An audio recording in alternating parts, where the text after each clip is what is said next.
by the stewards. I just need to see that just a little bit just to see where I'm going. Netta, can you let me get back to there for a minute to see? I'm a little too high there. All right, here we go. Love wins by the stewards. We are back. We are back. We are back. All right. There you go, Netta. I haven't seen your deal, but hopefully you don't like testing your mic, so hopefully it works. If not, it doesn't. Good evening, good evening, good evening, good evening. We are back. We are back. We are back after a 2 months hiatus.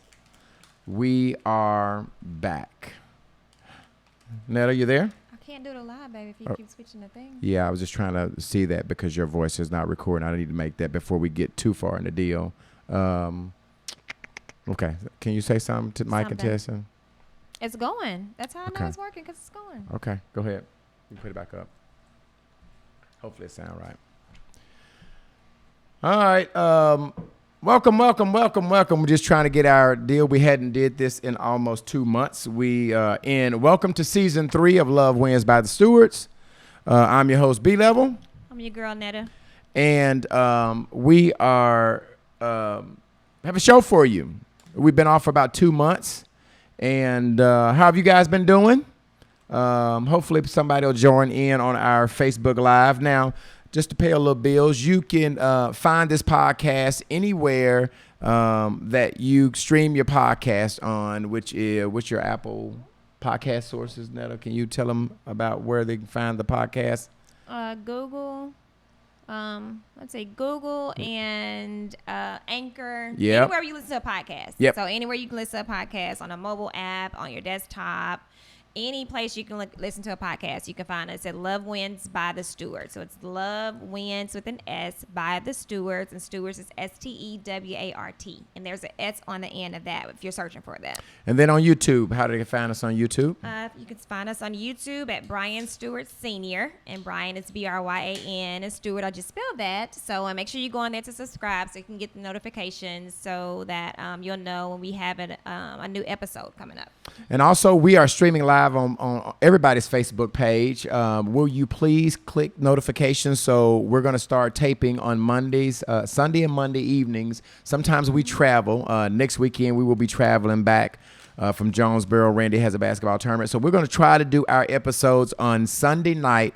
However, if we can't, if we're traveling, because we do travel out on the weekend, and then we'll go to Monday, right, babe? Yes. Okay, so please hit the notification so you can so you be notified when we go on our Facebook Live. All right. Here's the greatest thing about us going Facebook Live is you guys get to be our studio audience. So you guys get to interact with us, talk with us, comment with us. So make sure that you like this live, you share, you comment, you tag people that you want to see it.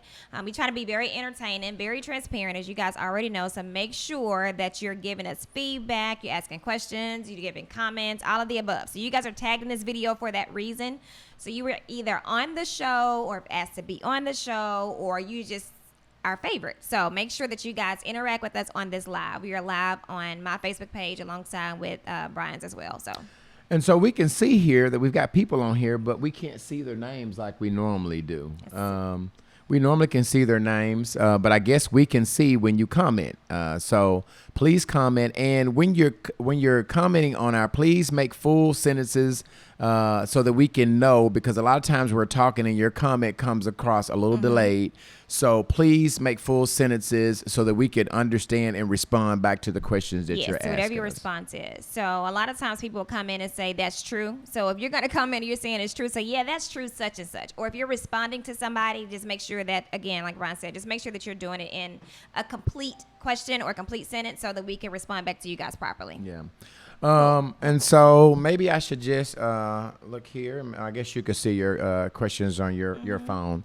So what have we been doing? Wait, sponsors. Let's talk about our sponsors of the podcast. We've been on for 2 months, but we still have our sponsors. One of our sponsors is Club Empire. We are not broadcasting from the Empire Studios. We are actually broadcasting from our home today, but occasionally we use Empire as our studio broadcasting place where we go when we have guests. We actually broadcast from the Empire Studios. Speaking of Empire, that's Well, before that, tell them how they can be a guest on the show. So those that want to be a guest or a sponsor of the show, tell them how that can happen. so. I think because my wife sets up everything, I think the email. I'm gonna try to guess it. Love wins. At gmail.com. Is that the email address that they go for to be a guest? No. What is the email address? I hadn't used it, so I don't know. So inbox us because we don't know our email address. Listen, we have been off for 2 months, so we're gonna be a little rusty. But email us if you want to be a guest. You could not email us, but inbox us. All right, Shanetta Stewart on Facebook, you can Brian inbox. Stewart on Facebook, B Level ENT on IG, and B Level Wifey on IG. So Yes. if you guys want to be a guest, please inbox us. Tell us why you should be. Tell us why you want to come on. How you feel like you could be a part of the Yes, podcast, and how absolutely. you could help. We would love for you guys to come up. Of course, if you want to be a guest on the show, we could do a live feature and bring you on live. We did that with one of our guests, and it was Yes. an amazing conversation with her. So if you guys if you want to be on the show, but you're kind of particular about COVID, we completely understand. So you can just join us on our live. If you have topics you want us to discuss that we have not already discussed, it's something that you want us to hear, say, and or talk about or do differently, let us know through that method as well. And sponsorships. If you want to be a sponsor of the show, or if you want us to do advertising for your business, we do small businesses, corporate entities, whatever. If there's something that you want us to advertise for you, you just send us your talking points. And because our show is so transparent, I don't like to get on here and say I'm, talking about a business that I know nothing about. Or, if you have a food business, I'm not going to get on here and say, oh, that food is so good, check them out when I hadn't had none of your food. She won't. She won't. Please be sure that you reach out to us for that. As you guys know, we've said this is our third season. Yep. And the first 2 seasons, you guys have heard us be so transparent. So that's what we live by, and that's what we are. So understand that means for every method, advertising, marketing, sponsorships, whatever. It's going to be complete transparency in all of those things. So, yeah. That's all I have. So we talked about the sponsors. So what have we been doing for the last 2 months? I guess it's appropriate to start about how our last 2 months has been. So what have you been doing, Netta I've been Bug? living life like it's golden, if that makes sense. So I just turned 40. Yeah. Say the 17th. I just turned Last 40 week? like 11 days ago. Yep. So yay me. I'm Yep. 40 Happy years birthday. Happy birthday. old. Happy birthday. My aunt sent me a card, and in the card, she I love her to death. It's my Aunt Pat. She sent me a card, and her message in the card was one of my great aunts told her that you don't really become a woman until you turn 40. So it's something Really? about turning 40 that makes you a woman. I don't know if it's the body changes or whatever, but yes, I'm 40, and people are so surprised when I tell them that. So so for my 40th, for those that don't know, my husband threw me this awesome 40th lavish birthday event. There were a lot of surprises there. My family came, my sisters, everybody came. It was very intimate, so I'm sorry that I get a chance to celebrate with Invite all of only. you. But those that I wanted to be there, it meant a lot to me for those that were there to come help me bring in my 40th birthday. So we got to have a little bit more back because that was the modest deal. So this 40 deal, and Netta told of how this 40th all-white party became. 10 years ago, I was not married to it, but 10 years ago, she was going to do this big white party. And for you guys that know her, around her birthday, she struggled every year because her mom passed away 6 days before her birthday. And so 10 years ago, she was set to do this big all-white party, and her mom passed. She had everything kind of worked out other than just having the party. Well, mom passed. She actually had the funeral. Was it on your birthday or the day before? We had her wake on my birthday. The wake on the birthday, the funeral the day after her birthday. So it spoiled it for her. She was not in the partying mood. So throughout the year when she turned, I think I met her when she was like 33, 34. She would always talk about this all-white party that she wanted to have, and she always wanted to have. Well, I mean, So listening to her, she would tell me about the ideas, and so I figured, okay, what more time grateful to have a big celebration other than your 40th. So decided to do this 40th deal, and she would tell me little things that she had done. So I just made a mental note of them, and on her 40th birthday, decided to do this big 40th birthday all white affair, and it was great. It was amazing. Yes, it was actually last weekend. It was invite only. And are you going to tell them about your birthday present you got? So not necessarily at one of my birthday presents. We went to Dallas for Randy's game, and we walked in a Louboutin store. So I was like, oh, I'm looking for something kind of birthday outfit. So I tried these shoes on. They kind of caught my eye as I go in. So anybody that knows me know that I love fashion, right? And my favorite designer shoe are Christian Louboutins. Like, I love them to death. They're not comfortable to most, but they are me. Nevertheless, I tried the shoe on, and when I tried the shoe on, my husband was like, hey, just get the shoe. So we got that shoe. So that was kind of one of my pre-birthday gifts. And then, and just mentioned, so my husband has a couple of Rolex watches. And so he's always asked if I wanted one. And I was like, oh, not really. I'm not really just into designer jewelry like that. Like, I wear kind of cosmetic jewelry for work and professional reasons. But, and my wedding ring, of course, it's what I want it to be. But when he asked, I was like, no, not really. And then I made mention, like, hey, I think it's time for me to get a Rolex watch. So he got me like a diamond bezel Rolex watch for my birthday. I think I have it on, so you guys can see it. See?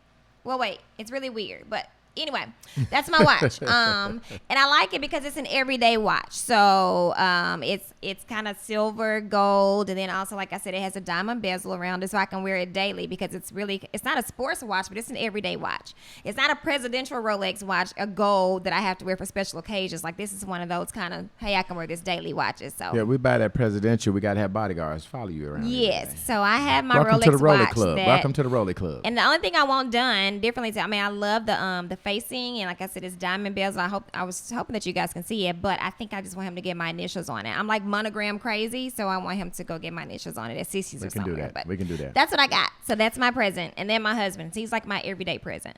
Thank you, babe. Thank you. So what's been going on with me? I've been just doing the Empire thing, running a nightclub. We've been having a lot of success at Empire. Absolutely. If you have not visited, we are at 3315 West Roosevelt.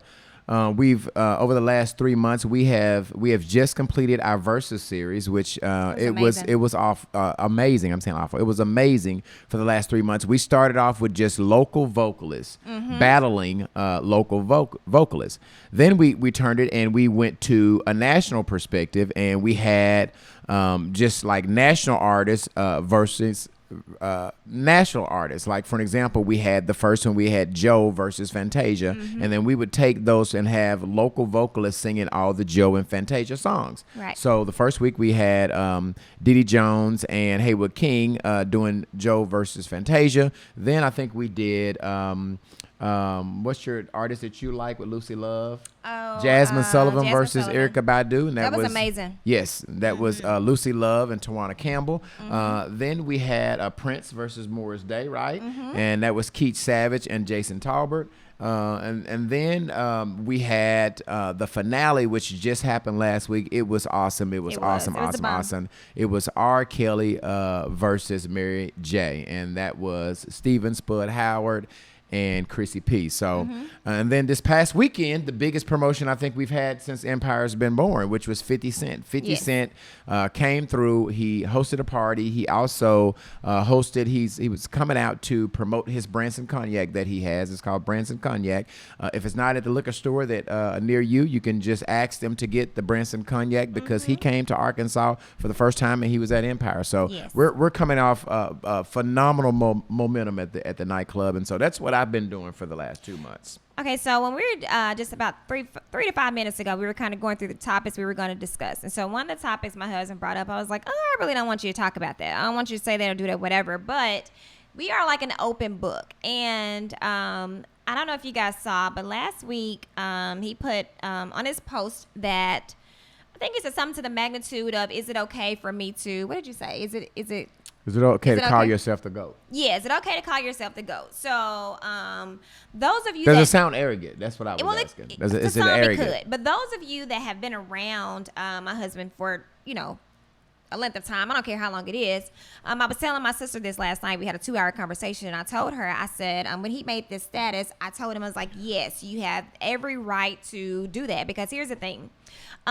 This guy is very humble. Like, he's really, really humble. He's not that arrogant, cocky, whatever. He's not that guy. So this whole 50 Cent deal was really a big thing. It was huge. It was his first time being in Arkansas. Yep. He is a A-list celebrity, so I really wanted him to kind of gloat in that moment. I really wanted him to have that moment. But he's just such a humble guy that I don't want people to take it away that he was just being a butthole, because he's not that guy. But he does have the right to really kind of stick his chest out or whatever. Like, I tell people a lot of times, and so people may get mad at me or whatever, but I don't care. I tell people all the time that a lot of the business, or most of the business that some people get that's in this entertainment industry, they're eating off of him. So when he bring people to town, other people are able to eat off of that. You know what I'm saying? So if you're providing a haircut for somebody or an artist, if you're able to add to your portfolio based on the people he's bringing in, you guys kind of give homage for that. I'm not saying it because it's my husband, but I'm saying that, you have to appreciate those that you have.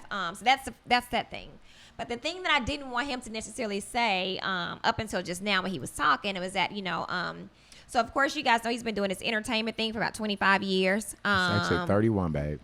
No, That's you crazy. said, let me say 19. I added up in 18. Oh, I thought it was 19. Okay. 19. So he said 30 years. So I guess so, because we had like a 25th anniversary. A long time ago, Yeah. when we first got married. So anyway, so he's been doing this entertainment thing for a very long time, and upon he and I meeting, he then got a corporate job. Like, he got into the kind of corporate world. Not like it was his first time, but he did. So, into getting into that, the last couple of years, I'm telling his story myself. So, the last couple of years, he's really been kind of miserable on this corporate job, right? So, because of that, I don't think he put everything into the entertainment business that he could have, because this thing was making him miserable. So, a lot of times, because I knew how it made him feel, I was like, hey, why don't you just go ahead and just quit? Just leave, just quit, whatever. He was like, no, I have to pray about it, whatever. So he called me, I guess, a couple of months ago. I was at work. He called. He was like, babe, like, today is the day. Like, today is really the day I have to quit. So I was like, okay, cool. So I said, well, check your email. I'm about to send you your resignation letter. So from him, it wasn't a thing of fear, because, A, I trust in what God is going to do for us, because he's done just astronomical things for myself and my husband. Even when we weren't doing right by him, he was still doing right by us in so many different circumstances. Facts. So it was a little fearful in the fact of a loss of some type of income. However, that following day or 2 days later, I saw some things in him that he didn't see in himself, which is him just being happy. He was very miserable in that. So that was the thing I didn't want him to say, was to say that he quit his job. But yes, he did quit his corporate job. He has been just going 110% in his entertainment business and a club business. And so I have told him, like, I'm really proud of him to be able to do that, because some people can't walk away from that. But that's what I didn't want him to say. I didn't want him to tell people, because I was like, why would you tell people that? But yes, I want you guys to really, really, really understand. Everybody knows I'm very protective of my husband. So if you don't know, then ask somebody, because I am.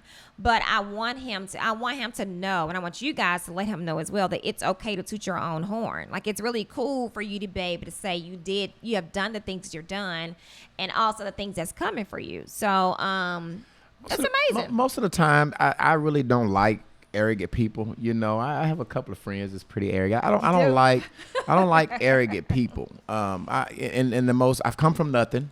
I come from nothing. Mom did the best she could to raise us, but I'm just not built like that, and not like that.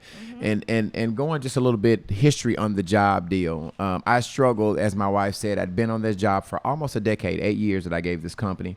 But I struggled with it because Mom always taught me to provide for your family. Hey, you're the man. You make sure you take care of your family. So in need of, I could be channeling my energies in one way. I was basically kind of half one foot here and one foot over here. And so it became very miserable, because my job wanted to just basically keep their thumb on me and not allow me to be the person that I was. So, I listened to motivational speakers. Steve Harvey would talk about step out on faith and don't be caught up in working a job, because you could do that. So, I knew that I needed to quit this job, because every Sunday night I would just be miserable. And one of the biggest factors that made me go into deciding to quit is my family and I, we play games with each other a lot. We're a very fun family. I play with my kids sometimes like I'm their friend. And we were all mocking. We were having dinner somewhere on a Friday night, and we were mocking each other. And I was saying, "Who is this?" And I was describing something that maybe Randy does, and Randy would say, "Who is this? I got one." And so one of my kids said, "I got one. I got one." And I said, "Okay, go ahead." And then I said, "Could I say it?" And when my kids ask me, "Can I say it?" They're probably going to say something that me and their mom said, which is a cuss word.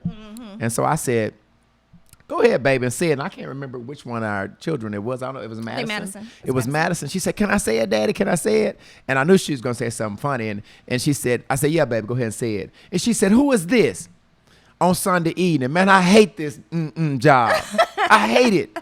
And that was, she was reflecting. She was doing what I do every Sunday night. So at that point, I'm like, okay, my family knows that I'm miserable. Right. And like my wife said, one Monday afternoon, I just said, "Hey, I can't go any further." And I called my wife and I said, "Hey, babe, I always want to get her buy-in because obviously this affect the family." I called her and I said, "Babe, this is the day. How you feel about it?" And she was like, "I've been told you to quit. I see you're miserable." And I'm really thankful and grateful that she gave me the opportunity to not be miserable every day. And since then, I asked God for 2 signs, and then we'll get to the podcast. These were my 2 signs. I said, "God, give me, show me." And I didn't ask for the number. I said, "God, show me that it's time for me to quit this job," because I'm very prayerful, and all my moves, I'm calculated, and people just don't understand. I'm a planner. I plan out everything. Every time I'm doing a concert or anything, I write it down and I plan. So I'm very calculated. I don't make a lot of knee-jerk moves because knee-jerk moves are most of the time the wrong move. So I prayed about it and I said, "God, show me, give me a sign that you want me to quit this job." And so there were 2 signs that God showed me, and that was the reason why. The first sign was my business, Empire business, went up 200%. That was sign number 1. Just automatically the business, just we got more business at Empire than we could probably serve. But the second sign was God blessed my wife with this big plush job, and she's making more money on this new job than she has made in a while. And he gave us this plush job where she's running this bank, and that was the second sign. That was the second sign. God said, "But your wife got you. Your business is doing well, and I'm gonna bless your wife with a good position. So go ahead and step out on faith." Hey, Ebony, how you doing? And so that was the reason why I just said, "Hey, I'm gonna step out on faith," and it was the right decision. I'm more happier as a person. I'm not miserable on Sunday night. Normally on Sunday night, I'd be dreading Monday morning getting up going to this job that I hate. So that's the backstory about me quitting my job. I'm glad my wife let me tell it because she told me not to tell it, and I scratched it off of my things to do. I guess, whatever. Okay. So yes. So if you guys see me putting these motivational messages on his pages and blah, blah, blah, it's because of that reason, because I'm really a proud wife. And I said this about a couple of minutes ago, but it is the truth. Like, I really want you guys, one day we're going to get into the spirituality of our marriage. Like, he and I both are very prayerful. I believe in the power of prayer. I just believe in times where, because you guys have heard us talk about what we went through and everything, in times where he and I were not obedient, we were still being blessed. Yes. So when we became obedient and really kind of living by God's word and what it meant, when we started doing those things, major things started happening. Yes. So I felt at some point like if God is going to bless us in this manner where we were not being obedient, we were just doing whatever we wanted to do and still going to church. We were going to church, paying our tithes. We were still doing what we wanted to do. So in those moments, he was blessing us still. So when we really got obedient, I was like, okay, yeah, listen, like it is just what it is. It's just a blessing. So I can't really ever is a big word. It's been a long time since I individually have been this happy. My business is doing well. My family is doing well. I mean, my children are doing well. My wife is doing well. God is in the blessing business. So, if you haven't tried God, I'm telling you, you're missing out on wonderful things. He is so awesome. I told you sometimes, thank God for favor, because a lot of times we didn't deserve the blessings that he poured upon us, our family, and our marriage, our businesses. But Grace and true. mercy gives you give you an opportunity every day to get it right. Absolutely. So God is really blessing us. He is really touching us. And if you have not given your life to Christ, I don't know what you're waiting on. You got to get there, and you got to That's get true. there soon. Thanks, Von Sheila. But Sheila said you said the key word is prayer and communication. Yes, Absolutely. yes. And just the end of the 50 cent deal and just the job, I just feel like I've been doing it so long. I'm now receiving some of the fruits of my labor. Absolutely. All right, you want to go about our topics today? All right, so we have a few. Hey, Von Sheila. We had one of our listeners that sent us a few topics that she kind of wanted us to discuss. Let's see which one we want to do the first one. Oh, let me read this one. So she just sent me this. This says, I can't necessarily put it in words, but she said, you know how a female marries street men and expect them to change overnight, knowing this before they were married, I'm assuming. I have a friend that works my nerves. She know what she married when she married him. He was a cheater, hustler, dope boy when she was dating him. So why does she think he's supposed to be a deacon now? I don't understand it. Let me say this. Well, let me read a couple of comments before I read that. So, Ebony says, I've been there. I was determined to help my husband walk away from a job that was making him miserable. I believed and God did it. Amen. Yes. Yes, Ebony. Good, Ebony. Tanika said, keep up the great work, guys. Thank you so much. Thank you, Tamika. So let me just say this. I am not a believer of changing anybody. So to kind of comment on this whole street thing, I'm not a believer of changing somebody. I think that there's nothing wrong with making a stance of what you want and what your expectations are. But as it relates to the changing people, like I just don't believe in that. I think, when my husband and I met, he and I just kind of met each other at the right time. But I didn't expect, I told him what I wanted and what my expectations were, but I didn't try to get him to change his core, if that makes sense. I didn't want him to change his core, which is his personality or those type things. And there were a couple of things where I was like, yeah, no, we're not going to do that. But I think that's where people kind of mess up, if that makes sense. You cannot be attracted to somebody, and the reason why you're attracted to them, and then later on be the reason why you don't love him anymore. Yeah. So you can't say I love this guy because he's a street dude, and then now that you're in love with him and you want him to do something different, you're like, well, I don't love you because you're a street dude no more. That's not really how that works. Younger in life, that's all I would find myself dating was just street dudes. Like that's all I would find myself kind of having some type of association with. And the life is nothing to live. I mean, the money look and sound good. Nevertheless, when you get to be a woman and start having kids and, you have to look over your shoulder and worry about safety, that becomes a problem. So I guess it's more about the changing thing. More than anything, babe, what do you think? Well, I mean, you obviously have to let people be who they are. I messed up a lot of relationships. I messed up. I didn't do them right. But you have to let God transition him into the person that he's going to be. Ladies, if you're looking at the man and they have some of the core values of, that they like, some of their everyday activities. Now, it depends. Men, everybody change when they get ready. You cannot force anybody to change. So I tell a lot of people, my first wife probably would love to be in a situation where my last wife is. And when I say me growing and just growing out of some of the childish things, but God transitioned me in my own time. Mm-hmm. And so I probably lost a lot of good women that I've dated just because I wasn't ready to give up the foolish things like the street and a lot of things that I caught myself in. And it just so happened that timing, the older you get, mm-hmm. the wiser you should get. My wife kind of caught me at a really good time. A lot of people thought that the changes that my wife benefit from had something to do with her, but she says this all the time. Mm-hmm. It had to do with me and God. Hey, Tara, there go your girl Tara. Hey, T, that's my girl. She knows. Yeah, God transitioned me when it was time for me to transition, and mm-hmm. all the relationships that I went through before, I was not ready to change, even though God was wanting me to change. I wasn't receptive to change, and so until I got ready to change myself, you're just gonna be spinning your wheels. Absolutely. So you either do two things. You either stay there and be patient, because mm-hmm. we hope that the older they get, that the more mature he gets, and the more God gets him closer, that he will change. Or you decide I can't take the beating or whatever the relationship is going to have until he get to be the man that God created him to be, and you leave. And sometimes, women give up too fast. Sometimes they leave and they just can't take everything that God takes them through before he matures to be. Now, I got a lot of friends. Most of my friends have most of the same thing in common.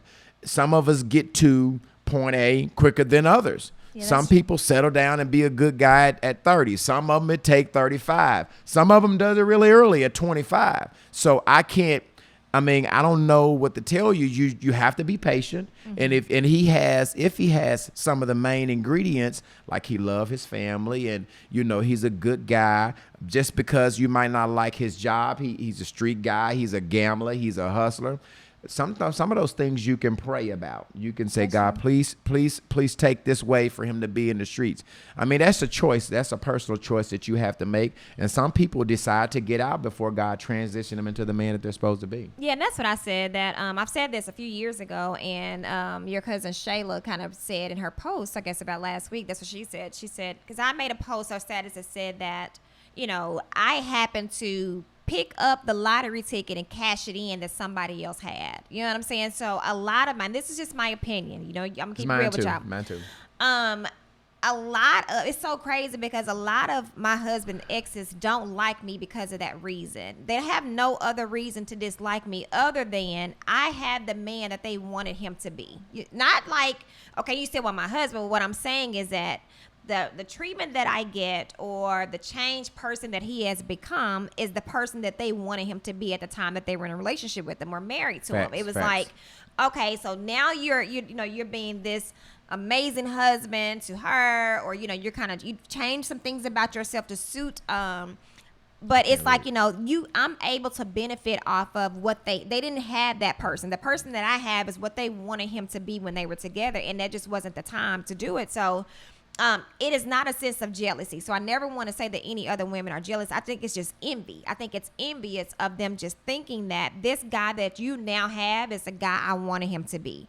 So it is a issue with me because of that reason. It ain't got shit to do with me. Nothing that I said or done, but it's just that they was looking for this guy when they had him and just didn't get that opportunity or that chance. And so it's just kind of thing. And so also what I had to tell people, because the only thing, and I had to tell my husband too a few times, like, people around him, family, friends, whomever, would say the only thing that's different in your life is her. So she is the one that made you act like, she's the one that's making you act that way. Mm-hmm. Guys, I promise it's not. Like, if you know anything about my husband, he's very strong-minded, very strong-willed. He's not easily talking to anything. So understand, and it really kind of bothered me for people to think that I was the one that changed him. No, he changed himself for me to be with me, or it was just his time. It was his time to do that. But in their minds, their thought process was the only thing that's different in his life is you. So everybody blames me for the change in his life, good, bad, or indifferent. Yeah. So I didn't understand. I still don't understand it. But we're like 8 years in, so it doesn't bother me. But yeah, so I said that to say, like, it's just that it's a time thing. I have a lot of, like he said, some of his friends, girlfriends or fiancés or whomever, they reach out to me and have conversations to me about the person that they're with. And I tell them the same thing. I'm not going to tell you to stay into something that you're unhappy in or stay into something to wait until he gets to that point. But what sense does it make for you to put all of this into this man? Years and years and years of staying there. Years and time and tears and pain. What sense does it make for you to put all this into this person, and then you leave him, and then he go get the next person, and now he's exhibiting everything that you wanted him to be? Right. That is a cold shit. That's something cold to go through. Right. So it's up to you to decide. Do I stay and wait until he gets to that point for me, or do I just leave and let somebody cash in on everything that you've had? It's kind of your own decision to make. And when she have the example of, it's almost like, you save up your money for this lottery ticket. This lottery ticket costs you however much money, $100. And every week you put down $2 to every week I'm going to save up because I want to buy this $100 lottery ticket. And so you buy it, and then you go and you just drop it on the ground, and then somebody, because you leave, so you've been saving, taking a beating, getting cheated on, whatever he's done to exhibit bad behavior, and then you say, I'm done, I can't take it anymore. You drop the lottery ticket, and then somebody else come and picks the lottery ticket up because you went through 10 years of bad example. God changes them. God wants him to be different. They speak to him, change him, and then somebody else get with them, and it's like they win and they go and cash that lottery ticket and hit the lottery jackpot. That's it. Yeah, you got some comments. Okay, so Ebony says only God can change if the individual desires it. People can't change people. I Right. agree. Individuals can desire to be better for you, but individuals have to want to be better for themselves first. True that. That's True that. But Sheila says when we allow God to do what he needs to do, it'll be the most wonderful thing. We mess up when we put our input in. That's Yes. true. Ebony says absolutely to something. But Sheila said, but the person has to want it. You can't push it or it won't work. That's true. He and I both kind of did my husband and I are alike in so many ways. And so we weren't trying to change each other. We just told each other what we wanted, what our expectations were. So it was never a change of behavior. And I even told him, I was like, one of the reasons why you said you fell in love with me, now you're like, you don't like that. Because I'm very strong. I'm very strong in my delivery, which to him, it was like, I've never had nobody kind of tell me they ain't going to do that or whatever. But then now he's like, I don't like when you do that. So, but again, I and it's just a God to honest truth. A lot of times I've had to reflect, and my reflection came to, now there's an ex or something of his that I speak to cordial. Hey, how you doing? We're friends on Facebook, whatever. I don't have a reason to dislike anybody that my husband has been with before. So if you guys may see me comment on one of his ex's status, that's not a problem for me because A, I'm secure in what I have. B is that they were prior to me. So there was somebody prior to me. I don't have any issues with anybody that he's been with, relationship, married, whomever, but the envy comes to me. To me, it is just an envy, and that's just what my conclusion is. Yeah. I now have this guy that they were expected for him to be prior to me, and so now it's because because I have this person. It's just like, okay, who are you? Where you come from? What made him do this for you? And all in all, they just don't understand. Everything have a season. Everything has its season, and so Right. you decide. Do you stay in a situation in hopes of them changing for you, or do you just let somebody else reap your benefits? But I will tell the young lady, don't beat her friend up for staying with somebody because that's the worst thing you could do as a friend. Absolutely. All my friends that I have the deal of no judgment zone. Nope. You cannot pressure them to leave somebody that they're in love with, even though you know that they're not good for them. Now, it's all right to say, hey, I don't think this person is good for you, but don't get mad if they want to stay there and withdraw the storm and go through it because you feel like they can have somebody else that's better. Be a no judgment. Don't be judgmental with your friends because you just never know what God have in store for their relationship. Absolutely. Either. Some of the relationships that have been through the worst be able to be the most powerful relationships because they've been through the bottom and they rise to the top. So don't be judgmental. I would tell her, just don't be judgmental. Be a good friend. Be receptive to whatever she wants to do and try to encourage her and the mate to do better, but don't hold that against her. That's true. Okay, so the next topic is, if you guys have anything you want to address on that, well, let us know. But the next topic is... we do want y'all to comment. So comment on this Facebook, please, so we can read your comments absolutely. online. Someone says, insecurities and jealousy, always thinking everyone wants your spouse. I'll let you go first. I'll let you, So, what is no, your thought? I mean, you go ahead. I mean, obviously, I think...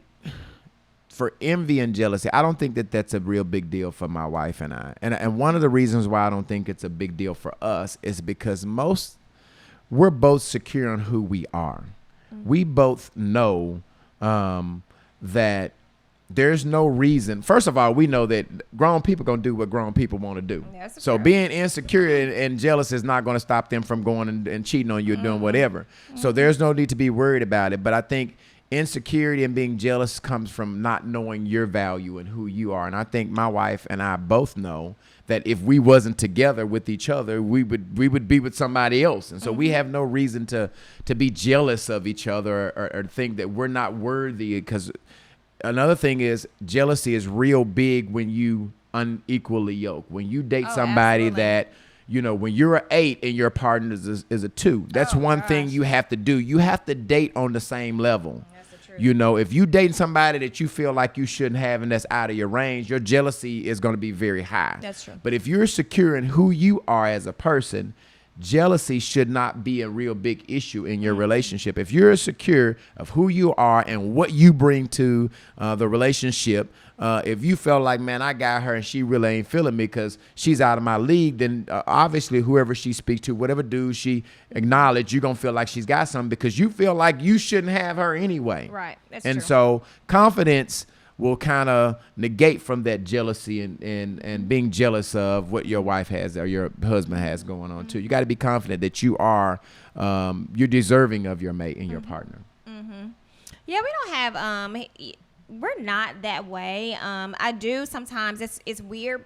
It's a little different for me because my husband's in the entertainment industry, so it's a little different. Whereas if he was a supervisor or a manager at a bank, or if he was a manager at AT&T, that's different. But in the entertainment industry, everybody wants to be a part of that. Everybody wants to have a piece of that. Everybody wants to have that fantasy to, be able to see a celebrity when they come in town, or be able to get a shot out on a microphone and get in the club for free. So women want that fantasy, especially younger women. They kind of want that fantasy, what that looks like. For me, it's not an issue. As long as you're not disrespectful. But here's what's so crazy. The disrespect happens. You know what I'm saying? Like, it happens. But again, it comes from me saying, or, me just thinking with him, like, listen, you're going to do what you're going to do. I cannot steal on everybody. You know what I'm saying? I can't approach everybody that I feel like is disrespectful because, again, I understand what that brings. But we're going to do a couple of the other promoters asked me, like, we want to come on the show to talk about that because this entertainment industry thing is a whole different type of beast. Like, it is hard. Like, it's really, really hard to be a mate of somebody that's in the industry. I think it's a little bit harder for women with men in the industry than it probably will be for women, and their mates. But it is different. It is very, very different because people just want to be a part of that. They want to be a part of just being in that lifestyle. So, Right. I don't really think we don't have that problem with that, but I do know that it exists. It really does exist to the point to where, I see a lot of people, a lot of the times, like, they don't want you to speak to them. I am very careful, and y'all please understand I'm not conceited and I'm not tooting my own horn or any of that. But I'm very careful in how I speak to men and how I converse with them or talk to them because I'm kind of cute. A little bit. So Just a little bit? Yeah, I'm kind of cute a little bit. So Nah, baby, you fine. You fine. Any part of me really being just friendly, they take that friendly shit like I'm possibly flirting or their mates think I am. So I really have to be very careful in how I communicate with, the opposite sex because they take that as a different thing. So it's just and I do think everybody not everybody want my husband, but I think that, there are still people, just because we're married or, that doesn't stop anybody from wanting him. That doesn't stop that. They still do. But and then guys, the person you were talking about, just somebody that's in this entertainment industry, we have to do a better job of doing what we need to do so that our woman can be secure. A lot of what we do, it reminds me of that movie on Chocolate City when Martin Lawrence and Bobby Brown was running the club. They were managing the club, and they were talking about the club owner, and I can't remember what his name. And Martin asked him, man, I know you've been married for so years. I know you want to take a honey home. And he said, do you not think that the women out here are cute? But when it comes to what me and Shirley got, this is why. I've been married to Shirley for 35 years. When it comes with me and Shirley, you don't want to jeopardize that. But it comes with experience. It comes with time. It does. It comes with commitment. It comes with respecting your partner. That's one of the biggest challenges with marriage is not always thinking of how things affect you, but how it affects your partner. What would they think about if I do this or I say this to this woman? What would my partner think about? How would that make her feel? And so if you're always kind of keeping that mindful and that's your number, you're trying to keep in that top awareness, then that should have its place too. If you're always thinking of how that would affect your partner, then that helps. But it kind of, for the guys, you have to do what you need to do to make your partner secure as well with that. You can't just be flopping all over the place and doing everything with everybody and, being off in the cup with this person and all of that. And you're going to have some problems. You know what I'm saying? Yeah, because I will say that the single guy, even prior to him and I being married, we were just dating, which is a short stint. But the time that we were dating, there were the ratio of women that would come to his events was probably 80 to 20. 80% women, 20% guys. Right. Because outside of being married, they still feel like they had a chance. So we weren't married yet. So they still felt like, okay, he's still single. Like he's not with somebody. Even after getting married, they still kind of came. But then when they saw, okay, this shit gonna last. They stopped coming. Yeah, when they was like, oh yeah, this, because here's the thing, like Ebony just said, which is true. Ebony just said marriage makes women want men more. That is the truth. That is the absolute truth. So yes, they were coming to all of these events being single. Early on in our marriage, they were really coming. I think maybe 3 or 4 years in, they were like, oh yeah, they really, she probably gonna be there for a while. She's not going anywhere. Yeah. But let me just say this: women still try. It's still an attempt. I think they try to just test the waters a little bit, just to kind of see if if he would still go, because we've been very honest and transparent. My husband ain't just he just wasn't no monogamous person around here. He was kind of doing his thing. So that's what people still see in him. In their minds, probably not now, but in their minds, they still thought that him being married didn't matter, because there were situations where he was married and I was able to have to talk to him or be with him or whatever. So they still thought that. They probably still think it, but listen, I fight over mine. Yo, these hands ain't what you say? They bisexual. Anybody can get them. Anybody can get them. Especially when you be disrespectful. Don't be disrespectful now. I'm doing that. Yeah. Okay, so here's another one. So this is a little long one. So she says, what about staying in a marriage out of hate, just so the other person can't move on and be happy with someone else, or intentionally getting into debt so your spouse can afford to exit the marriage? I think that happens. I think sometimes people be in relationships, they don't want you, but they don't want nobody else to have you. Oh, that happens. For sure. It's almost the same thing that I was doing on that job. I was going there every day and was miserable. Like, why work a job that you don't like? Why the same thing? Why be in a relationship that you just hate? Mm-hmm. You understand what I'm saying? So they just stay there, don't really want you, not really happy, but don't want nobody else to move on. And the thing about it is that you can't be happy with your mate until you're happy with the person you are. So first of all, you got to be happy with who you are as a person. I can't love my wife if I don't love myself first. I got to be happy with the person that I am. And then you have to, if you're in a relationship, the biggest struggle is thinking how things affect your mate. That has always been my biggest struggle in our marriage and our relationship. I have not always thought how my wife would, consider. I've always thought about me. And one of the biggest things that you have to do when you're in a committed relationship, it doesn't have to be a marriage, but even in a relationship, you have to figure, how would this affect my partner? How would they feel about this? What would they say if they knew that I was doing this? And I think that if you could get some of the things that you need to get right in a relationship, that you give it time to grow, you get an opportunity for God to bless it. But everybody you ain't supposed to be with to the end. That's true. Now. That is so true. You sometimes you have to go through those bad relationships to respect the good ones that you have, because you know what you don't want to go through. You know what you don't want to have. So my wife always says, I'll tell you with some people for a season, and everybody ain't meant to get to the end. Everybody, some of your friends, you will outgrow some of them, as well as some of the relationships. Everybody you meet, you are not supposed to be with them to the end. You are supposed to transition. If they're not growing like you growing, you will outgrow. And that's females, males, your relationships, friends. You're going to outgrow some of these people. Everybody's not going to get to be to the end with you. You have to shed some people off. You can't take everybody to the end. Everybody's not going to grow at the same pace. Friendship wise or relationship wise, you guys are not going to grow at the same pace. So, I don't really know what to say about that, being with somebody, because I never thought, even as worse as our marriage got, at some point in time, our marriage really took a beating. It got pretty bad. I'm not going to sit up here and say I never thought about leaving, because I did. But I always knew that this woman was my soulmate. I felt like God brought her to me. Neither one of us was perfect. I think a little part of me was damaged. A little part of her was damaged. A lot of our upbringing was the same. I felt like our parents were a lot alike. They were. The way we were raised, we were a lot alike. And this relationship just hit different. It was just different from relationships that I've had in the past. It just was different. And so as much as we struggled in the beginning, and I'm not saying that we have a perfect marriage now, we still struggle. We still disagree about things. We still argue.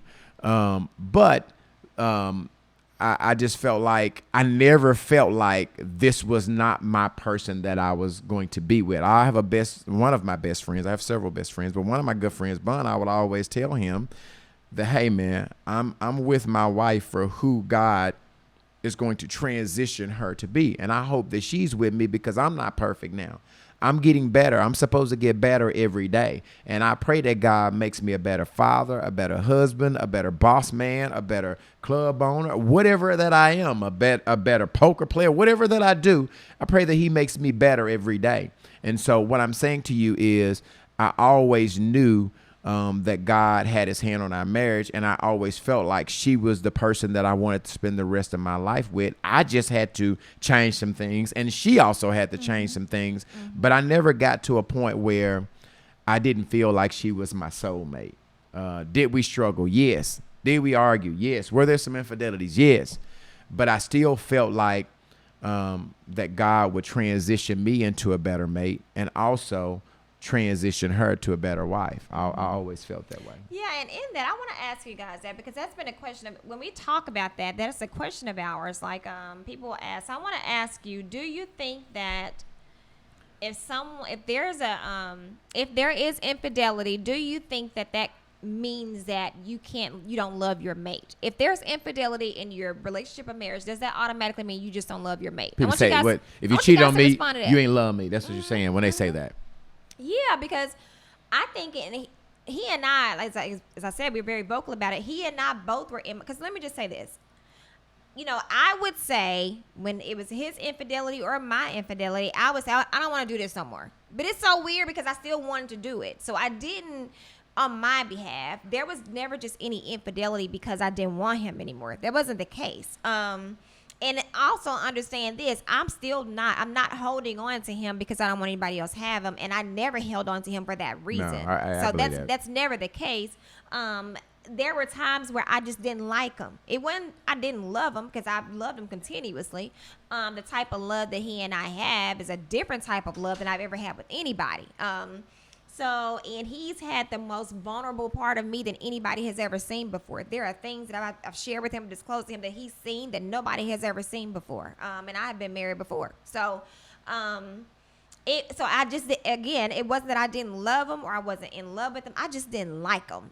It was just in those moments, I just didn't like some things about him. What those things are, I don't know, but I just didn't. So out of anger and out of resentment, I would say, I don't want to do this no more. I don't want to do this no more. Let's just, let's end it. Let's just go on about our business.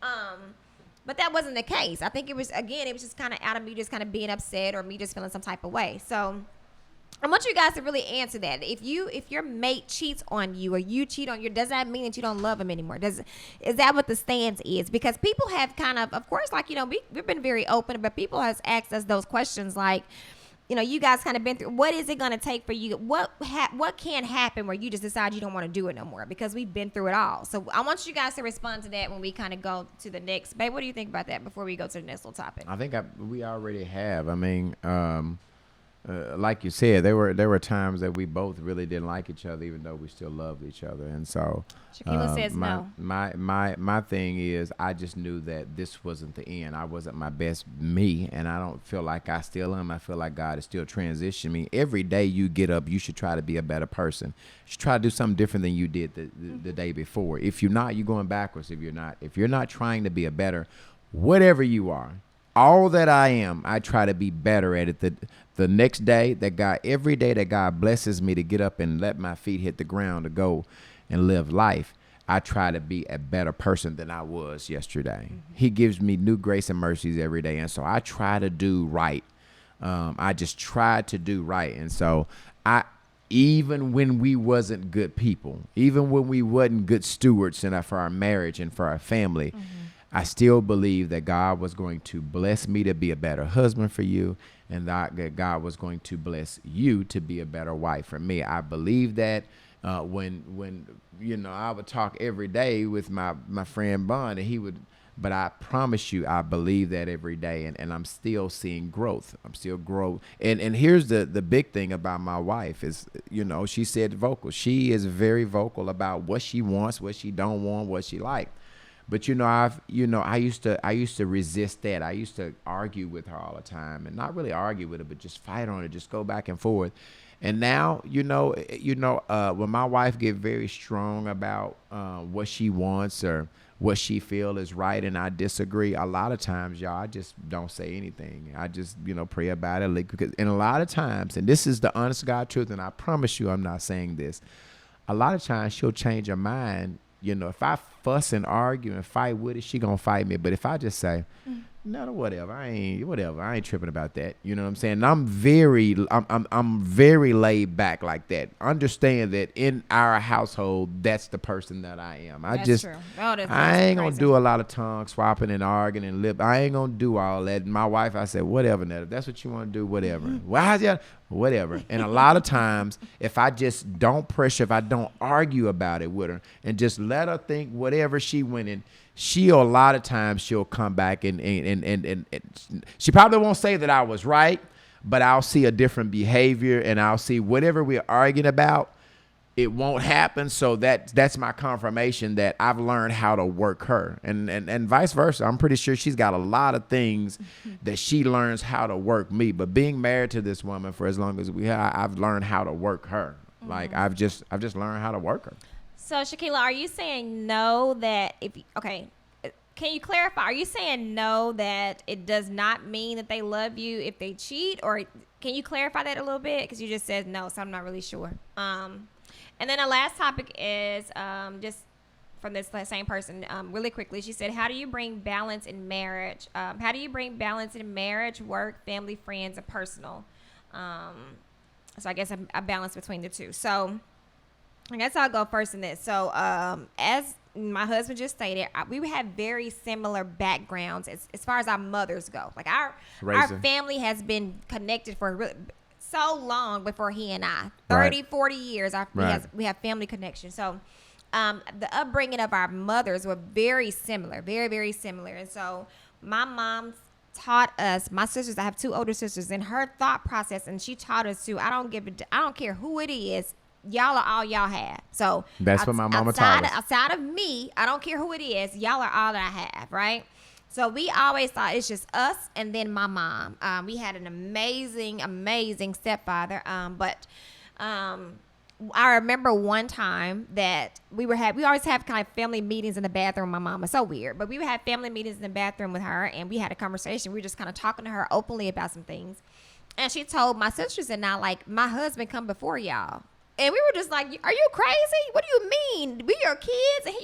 And she kind of gave us this little quote from the Bible and talked about it. So even with her being an adult and being grown, I didn't understand that, because all I knew was my sisters and my mama, and, my sisters and my mama. Now, I did have some first cousins we were raised with that, we treat like siblings, but nevertheless, that's what we were taught. We were just taught is y'all and nobody else. You don't let nothing or nobody come in between y'all. That's what I assumed and I thought. But first marriage, it's pretty much the same. I didn't necessarily care what he thought about what I did for my mom and my sisters, because those are my mom and my sisters. I took a totally different approach with this situation with my husband. This was a different thing. So to kind of balance it all, to be very honest with you, and y'all, it's gonna sound so crazy to y'all, but I'm so serious in the fact I love my sisters to death, and they know I do. I still help them however I can, but I live my life for my husband and our children. That's what I live my life for. That. If I have a cordial relationship with anybody or people, I'm fine with that. But at this point in life, and I've just kind of really recently been saying this a lot, like, if you're going to cost me my peace, I don't want you. I just don't want you around me. Another part to this, I don't want any more inconsistent relationships. I want you to consistently like me, or consistently dislike me. But I don't want an inconsistent relationship. I just kind of want peace. And so my daily living is for my husband and my children. If I have relationships with people, whether it's his side of the family or my side of the family, that's great and that's all. But to be very honest with you guys, it's not like we don't love our families, because that's not the case. We are at the point to where we just kind of create memories with our family. We create memories with each other and then our children, our immediate family. Not that we think we're too much to do anything differently. We're just creating our own memories. And I think for those that's been around us so long, they're probably thinking, okay, you're acting funny, doing something different, because we were raised on it's your family. Your family kind of comes first. And so in the African American this community, we don't understand that. We don't understand, cleaving from, your family to be with your spouse. We don't get that, because that's not how we were raised. We were raised like those immediate people in your household. But that's my balance. That's really kind of my balance. If it's if he's okay and our children are okay, then I'm okay. Again, I love my sisters to death, and I'm always going to be that for them. But I have really learned what my mom said, which is that my husband he's going to take precedence and come before any and everybody and everything. And again, if I just feel like you're just kind of causing me my peace, no matter what your relationship is to me, I just can't. I can't sacrifice it anymore. So that question I kind of see as a different way when she was talking about balancing work and all of that stuff. At first, the balance was a real difficult time for me, because I've always just been a hard worker. Like, I work. People don't understand that even when I'm not at the club, I'm at home, I'm working. If I'm sitting on the couch and I'm watching TV and I see this idea, I'm working. I'm a lot of times I'm writing down stuff. And, at some point in time, I think it was an issue, but my wife would always say, when you unless it's about that club, you don't care about nothing about that.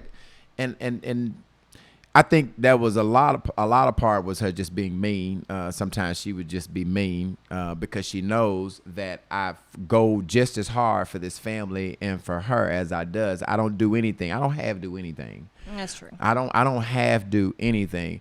But I've learned that even in my business, a lot of times you come to the club now, you see her bartending or you see myself. So I've introduced her to the business as well. So we're spending time. But here's the other thing about my wife and I. Even if we're at home, we spend a lot of, if you take out the sleeping time, my wife and I spend a great deal of time together. When she's on the way to work or when I'm working, we're on the phone. We see each other all the time at home.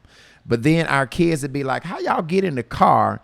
And my wife has about a 45-minute drive to work, and I'm on the phone with her every morning while she's driving to work, even though she's just got out of the bed with me. When she's on lunch and she's not working, she calls me for that hour. Or if I'm not somewhere where I can't talk to her, I'm talking to her through that hour. Then on the way home, that another 45-minute drive, it's like our kids are like, damn, don't y'all get tired of each other? She's coming right home. She's going to talk to you until she gets in front of the house, and she's going to walk in with us.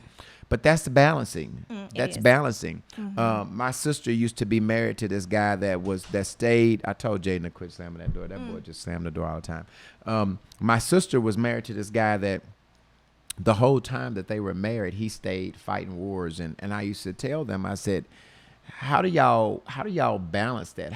You obviously don't know them. And what she said was very key. She said, I probably, at that time, I was married to another, as Aisha saying, I was married to somebody else, and she was saying, I bet you I know more about my husband than you know about your wife. Because when you communicate over the phone, you're forced to talk about things. When you guys are around the house, you're not talking as much. You're sleeping, you're having dinner, you're watching a movie, but you're not communicating. When you're on the phone, you're forced to communicate. You're forced to learn things about each other. So we have the best of both worlds, but learning to balance things has been a struggle. But as I get older, reach your phone, Chandria. As I get older, balancing, because I'm not involved in so many other things, balancing is becoming a little easier, just because my hand is not, I don't have like 5 irons in the fire. The older I get, my weekends are always spent chasing my daughters, either around a basketball court or Madison at a competition cheer or something for, Jaden or LeBron or something. But that's what my weekends are. The weekdays, I'm out, I'm running, doing stuff for that nightclub. I'm hustling, I'm playing poker or whatever I want to do. Then the weekend nights, I'm running that business. But a lot of times I have my wife to help me keep balance. She is my balance to keep me kind of scheduled on what we're supposed to do for the family as well as the business. But it's gotten better. It's just gotten better with just doing it with age. You know, balance was a problem for me at the beginning, but it's gotten a lot better. Let's see. She has said our kids just say the same thing about us. Listen, he is so right in. We communicate a lot. Like, we talk on the phone. If I'm going to the grocery store, sometimes I'll just call him. We're just on the phone. And as he said, you know, I am at the club, so I kind of bartend at the club. And so the only difference in that is that he thinks that those moments are us. He kind of think that because we're going to the basketball game on the weekends, that's quality time for us. But let me just say this. We still have our own time because we can get in bed at 10 o'clock and we're not going to sleep till 1 or 2 o'clock in the morning because we're just still talking. We're just kind of talking about things and just life in general, just different things. But so a lot of it is with the kids, but I still get, it's so weird because we were at a basketball game yesterday. Was it yesterday? Yeah, we were at a basketball game yesterday. He was actually working the little time clock. I didn't even tell you this. He's working on the time clock table.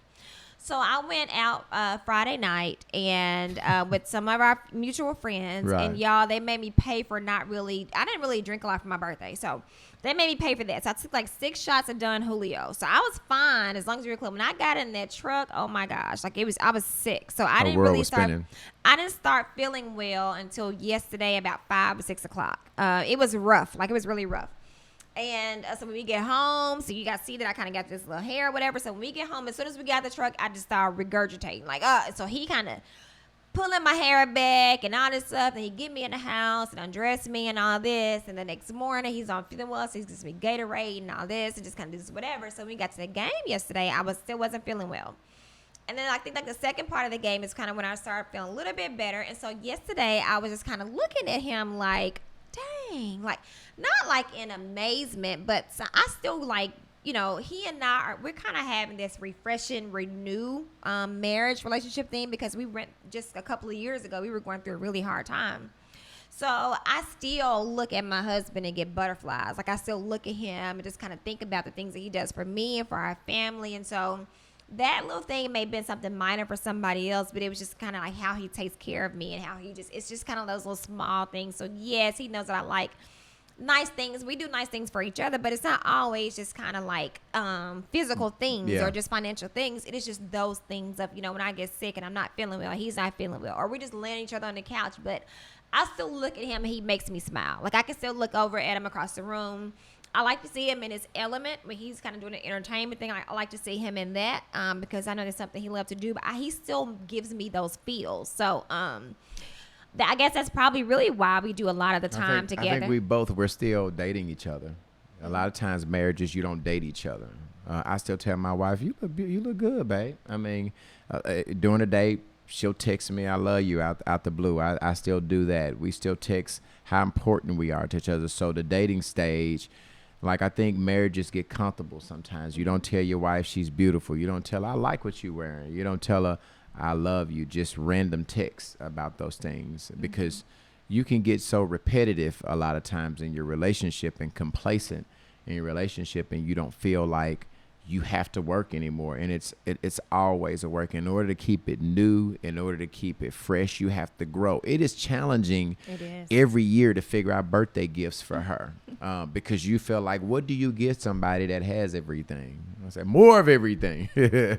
But I mean, if you're being attentive, if you're paying attention to her wants and needs, and if she's paying attention to how you're growing and you guys are communicating, you're conversating, you know, even though it gets challenging, I still feel like I'm able to come away with the gift that and a lot of times it's not a lot of money.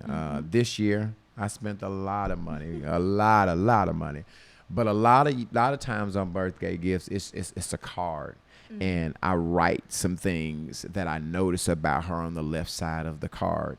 And a lot of times, fellas, I will tell you that is worth more to sit there and write some things that you pay attention and you notice about her and you speak from the heart, because a lot of times we don't show that emotional side. We don't say the mushy things that we can say in the card. And a lot of times those small things like that are more better than a diamond bezel Rolex.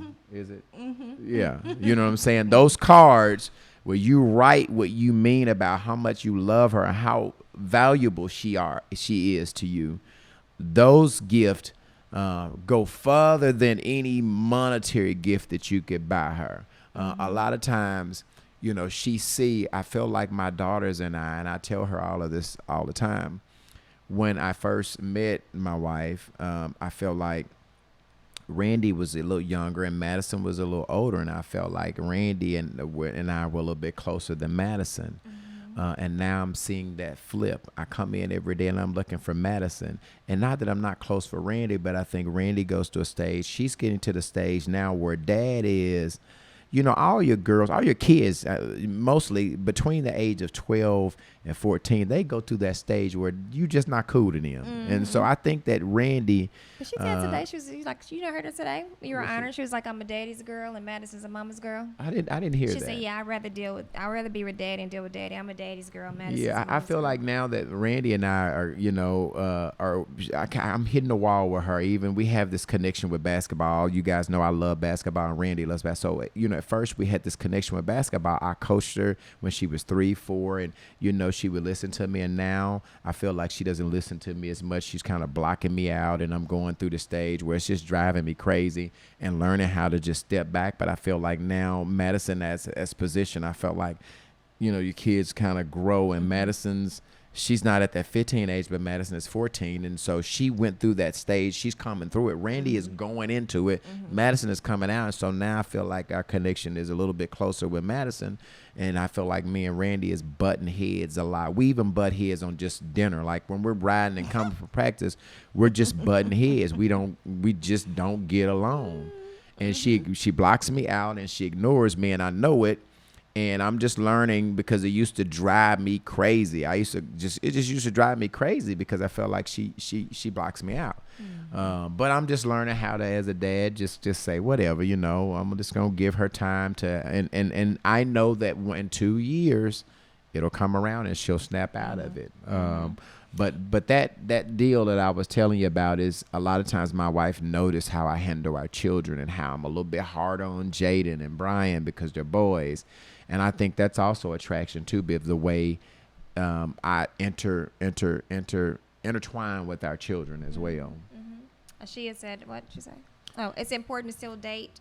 It's important to still date in your marriage. Treat it like it's your first week, even though it's your 10th year. That's true. Yeah, shout out to Ashia and Dwayne. When I tell you, they are very awesome. I'm going to say this on my podcast. I've said it. Those two have really, Ashia and Dwayne, and I told Dwayne that, and I have not told Ashia that, but they have really been supportive of me and all that I've done in this entertainment industry. When I tell you, I've known Dwayne for a very, very long time, but Ashia and Dwayne have been supportive to everything that Empire has. They have been supportive to just the culture in Arkansas. I look and I see them attending other events and patronizing other clubs and other live music events and other concerts. They have to know whatever they're doing, it's going to be reciprocated 10 times, because they have absolutely been very supportive. They are very supportive to just the culture, just the entertainment of the culture of they just had a concert last night, Young Joe and Twister at Empire, and they are just so. I really appreciate Ashia and Dwayne, and I've just learned how to pronounce her name. It's Ashia. I was calling her Asia. And one day I was on the phone with Dwayne. She said, "Tell B Level my name ain't Asia. It is Ashia." So if y'all hear me on the stage and I say shout out to Asia, that means that I'm intoxicated. But when I'm sober, it is Ashia. Yeah. Okay, so I know we're getting ready to kind of end this podcast, but I do want to tell you guys this. I think, retrospectively, I just want to say that we gotta get Ashia and Dwayne to come on with us. Yeah, we need to do that. Ashia, I'm gonna holler at y'all. We're gonna get you and Dwayne to come on. I really want to tell you guys and let you guys know and understand. So if you those that are watching and will watch, don't allow public scrutiny or rumors or any of the sort, or just people just being in the business make you feel like you can't go through a beating or go through something in your marriage or relationship and cannot overcome. Because I'm telling y'all, anything that a married couple can go through that should lead them into divorce court, he and I have been through probably multiple times. So on each thing, we've been through it multiple times. We've heard so many things about he and I. We have an open marriage. We're, we make each other our WCWs and MCNs, but we both still cheating. So whatever it is, we have heard it all. But I think when we were having our issues, first of all, like your mama say, what happens in my house stays in my house. So even if you thought you knew what was happening in our home, it was never for us to publish and tell you guys what was happening in our home. That was never the case. But I don't want you guys to feel like this is anything fake or pretentious, because what we have is just what it is. It's very real. We don't have an open marriage. We really do love each other, and we did decide to stay and stick it out, and it has been worth that. Like, it's really been worth going through that. And I tell him, which is the truth, yes, we still have these little issues, good, bad, or indifferent, but what I tell him is just really the truth. Like, I'm really glad that we went through everything that we went through, because now we get a chance to enjoy ourselves. Like, we get a chance to really enjoy, not saying that we didn't enjoy our marriage, the first 7 years, because we did. I mean, we just had bad moments. We just had moments. But we really now get a chance to allow our kids to see what a healthy marriage looks like. And let me just say this, going through our problems, they can tell you what that looked like, unhealthy. So for them to see us really kind of exhibit and have this healthy marriage and really love each other, just genuinely love each other, and overcome the obstacles that we've overcome and we're still continuing to overcome, it is amazing. So I want to give those out there that, like I said, will listen and are watching now, don't let people tell you anything differently. Don't let anybody tell you, well, nah, because once you cheat, that's it. Once you cheat, I always cheat. You can't turn a hoe to a housewife. Don't let people tell you that. Like, we are seriously a witness to such. Now, are there things that can take place that will probably make he and I separate? Probably so, but we're beyond those things. It took us a while to get here, but we got here, and that's what's so important. It's the important piece is that we are where we are. And it is very genuine. The love that we have for each other was genuine, which is why we chose to stay, fight, and overcome that. So I just really kind of wanted to put that out there for those, so you guys would know, like, listen, I mean, we still do the things that, people do. We still hold hands. We still talk. We pillow talk. We're very affectionate with each other in public or home or whatever. Our kids tell us all the time, like, y'all get on my nerves. Like, can y'all stop? That's so funny. Nasty. It just feels good. It feels really good to know that we have been through all that we have, and we're now where we are. And we get a chance to really enjoy each other. As I said, it was not always easy, but we're here. And it feels amazing. There are some things, of course, that we can work on, and we understand that, but nevertheless, it's us doing it together. So I think my biggest accomplishment, or my bigger thing behind that, is what I kind of said earlier in our podcast. Like, God has to really, really, I need y'all to understand, I'm not an evangelist, and I don't want to preach, because I don't think I was called to do that. But I really want y'all to I really wish I could let y'all know how God has blessed us in those times where we were just really just not being obedient. Like, if y'all really understood what we were given, how he blessed us with us just not being obedient, living by his word, like what that looked like. And so that's why I said, I think we had a conversation about that one day I was going to work or something last year. Or when we really kind of started getting on the straight and narrow, we had a conversation. And in that conversation, it was just like, we're just getting these blessings just pouring in and coming in. And it was just because we were just living right. So please understand, living right and being obedient and doing what you are supposed to do, it will absolutely, your blessings will come in 10 times fold. Like, I'm telling you, it is really, really worth the fight. Don't let people think that it's not, because it is. And you get a chance to really enjoy the fruits of your labor. And that's kind of what he and I are doing. We're enjoying what we have. So, well, that's enough said. That's a good ride. You got one more comment before we go and we pay our bills and get out of here? Says, this is why I enjoy listening to y'all. Y'all are so transparent, and the information is so helpful. Thank you so much. How do you pronounce her name? Shakila. Shaquila, thank you for listening. That was what this podcast is really about. Hopefully what we found out is what we were struggling with is the same struggle that most people have. And so we're on a platform, and we truly believe too much is given, much is required. God has blessed us, but we have to help somebody else. And so this is our way of helping somebody else. Absolutely. Yeah. So we haven't decided if we're going to do it on Sunday night. Our podcast will air on either Sunday or Monday night. All right. We are traveling a lot of times. We like our first preference to do it on Sunday evenings, but a lot of times we're traveling back and forth from in and out of town for Randy. And so if we don't come on Sunday, then it will be on Monday. We're going to get on a really good schedule, I promise. Dwayne has chimed in before we go. Dwayne says, thanks. He said, thanks, you guys. Brian, we really appreciate the entertainment you bring to our city. And Netta, thank you for loaning him out to be able to do what he does. Listen, I'm telling you, so sometimes Dwayne and I we argue with each other like sisters and brothers. But we just kind of sometimes really just be like, whatever, are we talking tonight or not? But they really do have. Dwayne? Yes, when he come, I'm like, are we talking tonight or not? But it is just playful banter. It's very playful banter. It's not anything serious. I want you guys to think that.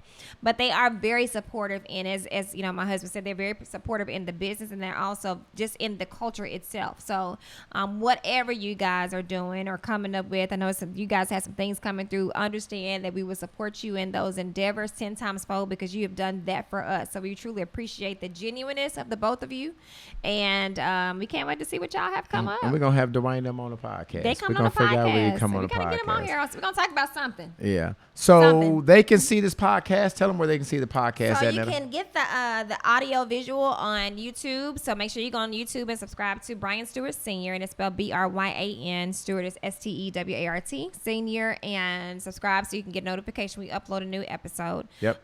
Anchor is where we started out. So Anchor, you can go in there and get all of our episodes for season 1, 2, and 3. Yep.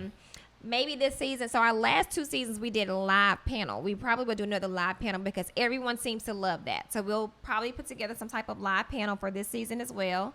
And so anywhere that you can listen to a podcast, you find us, look up Love Wins by the Stewarts, and you'll just get us on any type of podcast channel.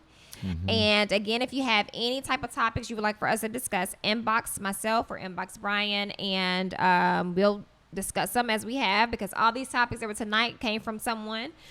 We can do it anonymously. If you don't want it to be anonymous and you want us to say your name, we'll do that. If you want to be a guest on the show, we can do it, bring you in on live, or we can come to Empire and do it there. So, and also, I want to take our show on the road. So if you would like to have us do our podcast in your business, maybe during your business hours, not while they're closed, there's a little small price tag that comes with that, but we can do that. We can take this show, pack it up, and bring it to you. All right.